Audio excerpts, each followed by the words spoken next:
Son of God, save my mind, and you don't die.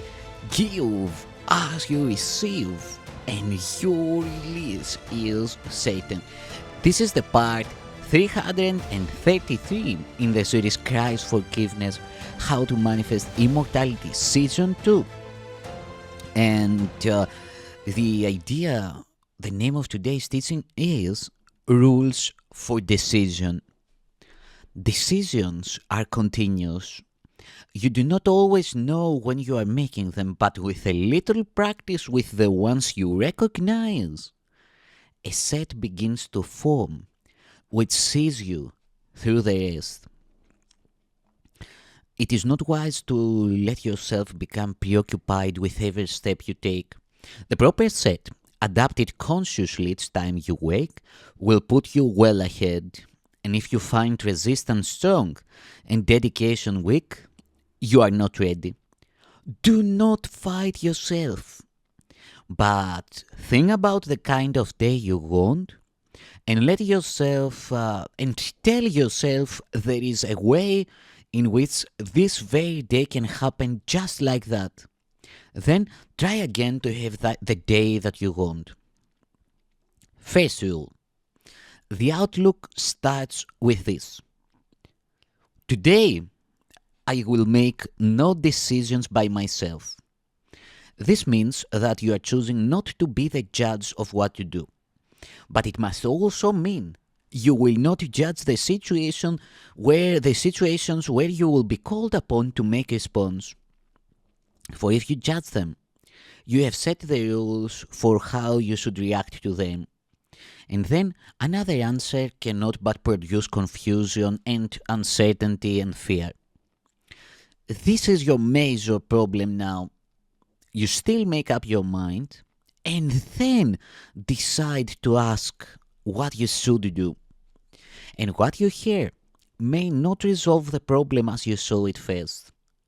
This leads to fear because it contradicts what you perceive, and so you feel attacked and therefore angry. There are rules by which this will not happen, but it does occur at first while you are learning how to hear. Second rule, throughout the day, at any time you think of it and have a quiet moment for reflection, tell yourself again the kind of day you want, the feelings you would have, the things you want to happen to you, and the things you would experience, and say, if I make no decisions by myself, this is the day that will be given me. These two procedures, practiced well, will serve to let you be directed without fear, for opposition will not first arise and then become a problem in itself. But there will still be times when you have judged already.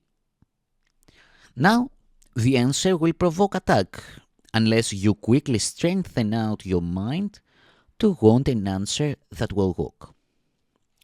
Be certain this has happened if you feel yourself unwilling to sit by and ask to have the answer given you. This means you have decided by yourself and cannot see the question. Now you need a quick restorative before you ask again.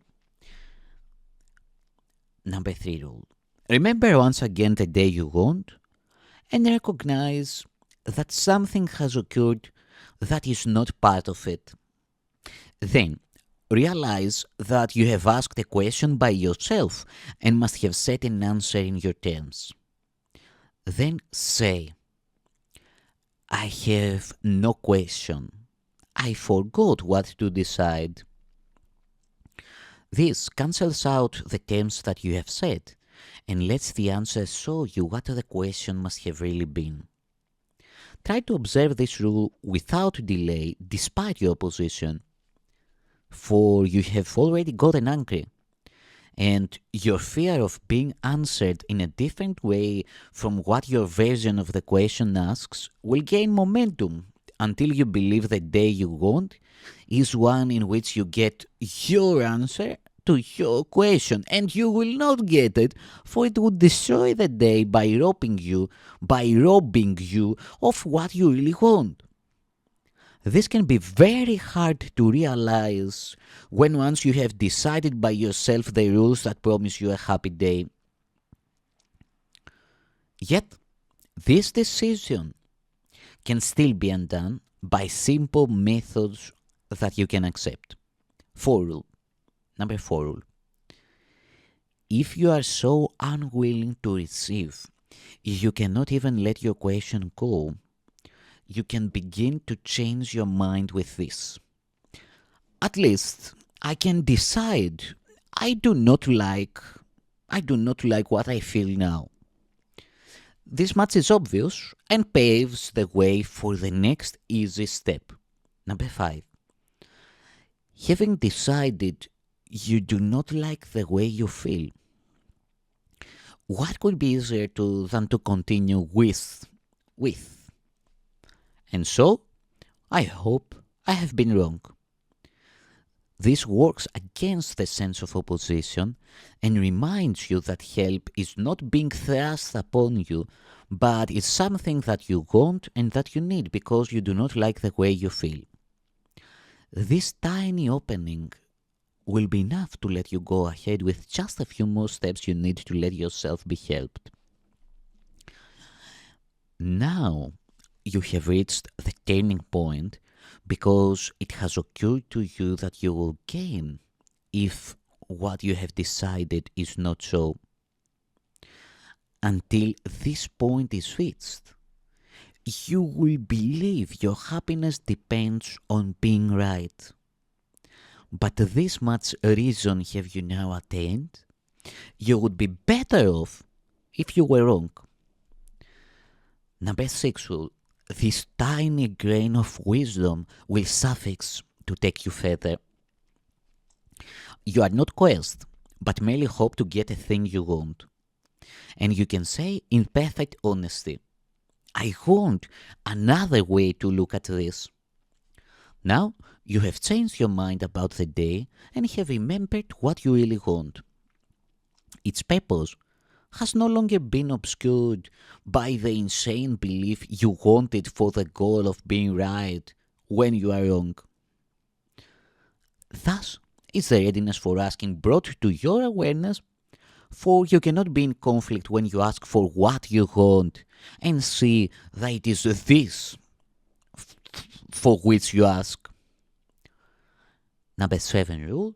This final step is but acknowledgement of lack of opposition to be helped. It is a statement of an open mind, not certain yet, but willing to be shown. Perhaps there is another way to look at this. What can I lose by asking? Thus, you now can ask a question that makes sense, and so the answer will make sense as well. Nor will you fight against it, for you see that it is you who will be helped by it. It must be clear that it is easier to have a happy day if you prevent unhappiness from ending at all. But this takes practice in the rules that will protect you from the ravages of fear. When this has been achieved, the sorry dream of judgment has forever been undone. But meanwhile, you have need for practicing the rules for its undoing. Let us then consider once again the very first of the decisions which are offered here. We said you can begin a happy day with the determination not to make decisions by yourself. This seems to be a real decision in itself. And yet, you cannot make decisions by yourself. The only question really is with what you choose to make them. That is really all. The first rule then is not question, but a simple statement of a simple fact. You will not make decisions by yourself whatever you decide, for they are made with idols or with code. And you ask help help of Antichrist or Christ, and which you choose will join with you and tell you what to do. Your day is not at random. It is set by what you choose to live it with and how the friend whose counsel you have sought perceives your happiness. You always ask advice before you can decide on anything. Let this be understood. And you can see there cannot be coercion here, nor grounds for opposition that you may be free. There is no freedom from what must occur. And if you think there is, you must be wrong. The second rule as well is but a fact, for you and your advisor must agree on what you want before it can occur. It is but this agreement that permits all things to happen. Nothing can be caused without some form of union, be it with a dream of judgment or the voice for God. Decisions cause results because they are not made in isolation. They are made by you and your advisor for yourself and for the world as well. The day you want, you offer to the world, for it will be what you asked for and will reinforce the rule of your advisor in the world. Whose kingdom is the world for you today?